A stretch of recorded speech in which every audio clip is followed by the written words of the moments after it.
Ang pabago-bagong temperatura nakakaapekto sa skin ng marami.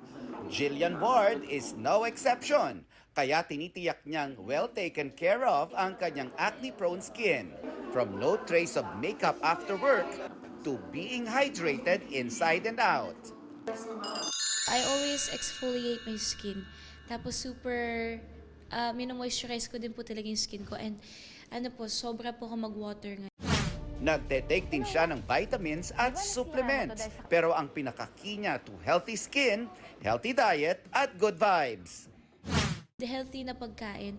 And syempre kapag happy ka, it shows. Ayun po. Yes. Sunscreen, yes, sunscreen, magandang lotion.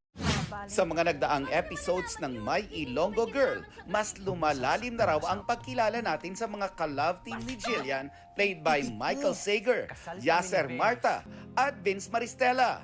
At sa fans ng romcom, meron ng Team Francis, Team James at Team John Paul. Sa mga susunod na araw, mapapanood daw natin kung paano matatahi ang mga kwento nila at kung paano magiging complicated ang kanilang labanan dahil sa mga role ni Jillian bilang Venice at doppelganger niyang si Tata.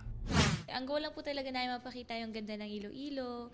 Tapos, matulog yung mga tao na may ngiti sa kanilang mga mukha. Yun lang. Pero grabe po, para magkaroon ng almost 350 million views po online, sobrang big deal po para sa amin.